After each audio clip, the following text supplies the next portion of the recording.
It began, by most accounts, with Arab protests in solidarity with Palestinians in Gaza and in East Jerusalem. Though the details of what happened next are disputed, it escalated to outright fighting between protesters, Israeli police and Jewish ultranationalists. By Wednesday night, Arab and Jewish mobs were roaming the streets of mixed cities, setting fires and attacking locals. Neighbor turned on neighbor. Israeli leaders have described lynchings on both sides. Lod's mayor put the town under police lockdown, calling violence their civil war and a complete loss of control. For all that has happened between 1948 and 2021, Lod still represents much of what has remained consistent about the conflict in Israel and the occupied territories and an issue at its core. Since early Zionist leaders decided on the location for their new nation, it was to be three things: democratic, demographically Jewish, and located in the stretch of land that locals and Zionists alike called Palestine. Lydda was perceived, at the time, as both an obstacle to securing those aims and symbolic of the ways in which they were intention. If a Jewish state was to exist in Palestine, an Arab Lydda could not exist at its center, Ari Shavit, an Israeli writer, wrote in a 2013 history. Some Israeli historians, like Ilan Pappé of the University of Exeter, argue that the mass expulsion was a premeditated policy of ethnic cleansing aimed at removing Palestinians from what was to be the new Jewish state.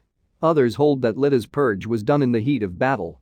Benny Morris, in his History of the 1948 War, concluded that although an atmosphere of what would later be called ethnic cleansing prevailed during critical months, it never became formal policy, which explains why some Arab towns' inhabitants were expelled and others were not. Still, the Israeli commander who conducted the purge of Lydda told Mr. Shavit that he believed that Israel would not survive if it did not first rid itself of the Palestinian population that endangered it from within. Some, including Mr. Shavit, have argued that this was necessary to create a viable Israel. Others have countered that less extreme methods might have secured a Jewish state there, such as tolerating a larger Arab minority or not pushing Israeli borders so far beyond those demarcated by the United Nations.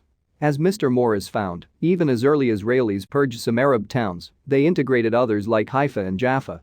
There have been, from the earliest Zionist arrivals in Ottoman Palestine, differing visions of the enterprise.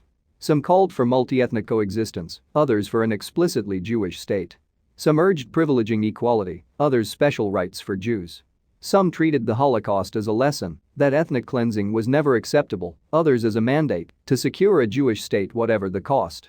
Each implied its own answer to a dilemma like Lydda. The Israeli-Palestinian conflict is many things. But, in some ways, it is a cycle, from 1948 through today, of Israeli efforts to impose the vision chosen for Lydda, and many times since, followed by Palestinian resistance that is sometimes nonviolent and sometimes violent. That has been the pattern in Jerusalem, which Israel considers its capital, but was divided in 1948. Israel occupied the predominantly Palestinian eastern part of the city in 1967, asserted sovereignty over it in 1980, and since then has allowed or encouraged Jewish settlers to move in. This month's crisis was triggered by an order to evict 6 Palestinian families from their East Jerusalem homes to make room for settlers.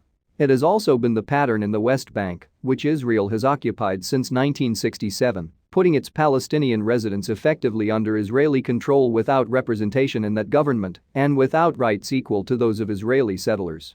And also in Gaza, which Israel, along with Egypt, keeps under a crippling blockade. Israel and Gaza's ruling party, Hamas, endlessly toggle between conflict and uneasy truce.